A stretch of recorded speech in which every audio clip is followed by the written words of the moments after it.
Hello, this is Lindro. Today we're reviewing SWAGGERBOYZ' new record, Perdiendo, Rasgos, Adolescentes. These are very young guys from Argentina that got popular due to their half shitpost, braggadocious, very energetic and saturated trap production, and also for being literal kids without facial hair. The presence of these artists is definitely loud like their music, starting from the name of one of the members.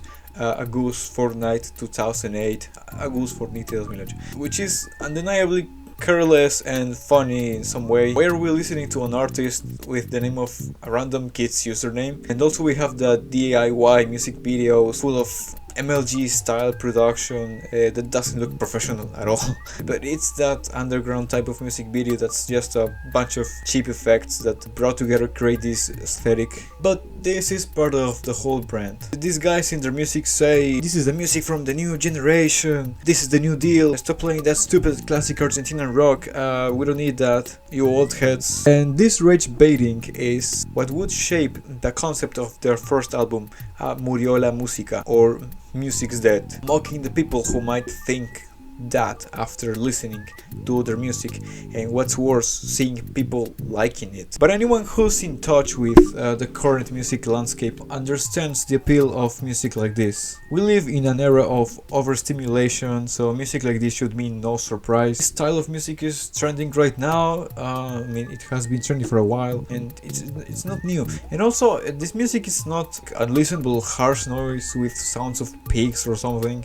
I mean, this has a sense of rhythm and has familiar elements, so come on, this is definitely listenable. When an audience as big as theirs starts listening to a 10-minute track of harsh noise with sounds of pigs, then we start talking. Having said this, I totally understand if people think the overstimulation in their music is just cheap and poor taste, because as I've said, it's hell shitpost, since many of their songs are intentionally mixed like shit and filled with random sound effects in an extreme way. But this chaos is funny and is part of their charm. Even though I acknowledge that the placement of crazy sound effects everywhere is something that actually can be executed impressively, which Gen Remover does, for example, and which is not something that the SWAGGERBOYZ care too much about, honestly. These guys are actually very popular, even though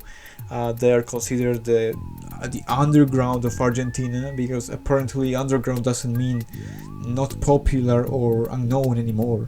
I mean, these guys are like the face of the underground, like the mainstream underground. They actually have connections with other well-known producers of the genre or adjacent genres, such as High C, the one born in 1998, because there are two High C's. There are two rappers named High C, or DJ Smokey, a big artist who has worked with, for example, the Shadow Wiz Harmonic Gang and even Skrillex. Their second project was not very well received, feeling a bit too bland and missing what made them popular in the first place.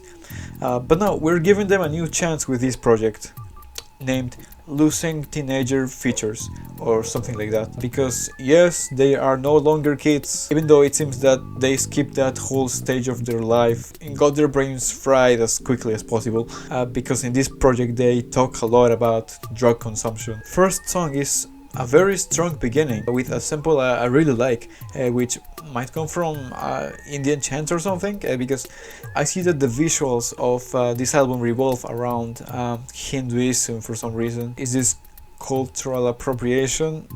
I don't know. In the song Nunca, I know what bird you're sampling, it's a cockabura. I have sampled that before. Just a little fun observation. The song Siente is the second track I would put as a highlight. It has this angelical cloud rap beat that Yabujin would make, but with these synths that sound like they're talking to me. Also there is a voice guiding the listener, as if this was a sort of meditation song, which brings me back to this concept that the album promised with the religious aesthetic. I like Ubicas with that beat full of confusing alarm sounds and beeps. I like Agus's voice here. I really like that vocal mix in the hook, and I think that singing a little bit with that mix would have been a very pleasant surprise because he was on the verge of singing with his rapping. I also like the CD, which has a beat with a reversed sample that low-key sounds dope, and it's time we finally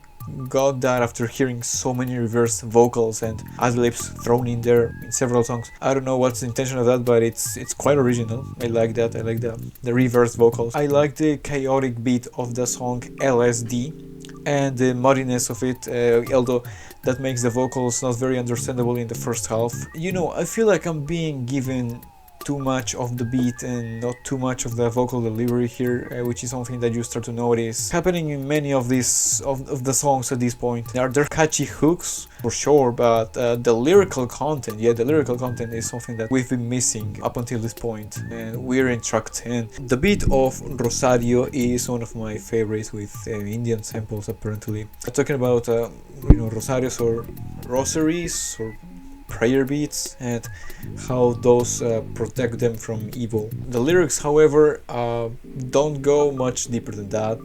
They're quite simple, although I admire how catchy that hook is. In fact, I would have liked to see that protection that the rosary gives you reflected on something about their lives full of excess or something. In the last track, I don't know what we're doing, but the artist Duna sings a romantic song with quite simple lyrics. Only the SWAGGERBOYZ know why this is here, I guess. Overall, these are good beats, some of them outstanding, but I just think it lacks lyrical content in some of the songs. More bars, you know? This makes the protagonists of the songs the beats, not the boys themselves. I understand that it's a laid-back project where they're not sounding too energetic and upfront as usual. Take for instance Alguien para Vos, which is topically more introspective. He talks about wanting to be a YouTuber again and talking vaguely about his drug selling past. This song has very limited lyrics and too much instrumental, giving the beat too much space, making it feel empty. It's like he's still too shy to get deeper in his feelings, or maybe he's leaving space for the self-reflection during the instrumental, but that after saying just a couple lines, I don't know about that.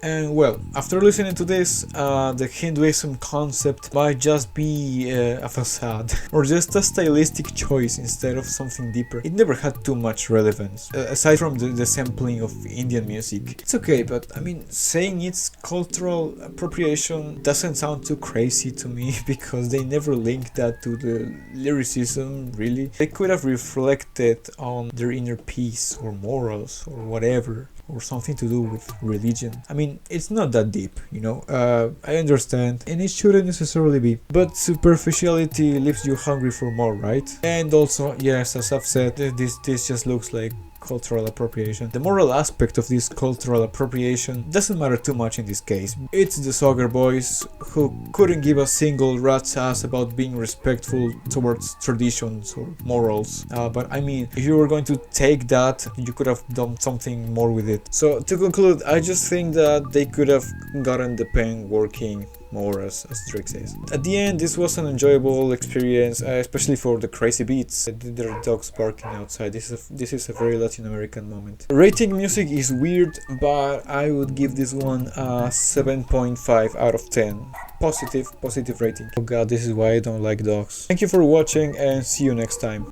Okay, I'm not changing my score, but after making this review, I watched the music video for the first song of the album, and that actually contains hidden messages that are more linked to Hinduism. SWAGGERBOYZ are, you know, making like gestures with their hands that are called mudras, which are hand gestures which are relevant in Buddhism and Hinduism. Apparently that they are hiding messages, they are trying to make something interesting, an energy for the fans.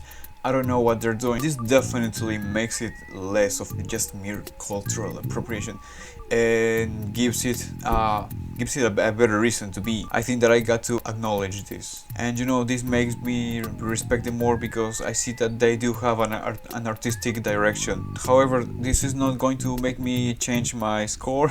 About the music itself, I think I'm still not getting everything out of it, but I don't know.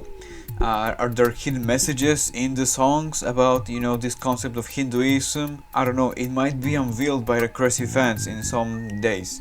You know, for an average listener, you know, this is what I'm getting and this is what I am rating. Which is irrelevant, you know, rating in music is irrelevant. I just like this album overall. I just like it and I have a positive opinion on it. And if more lore comes out the surface, I would be glad to learn about it. So, thank you for watching this. See you next time.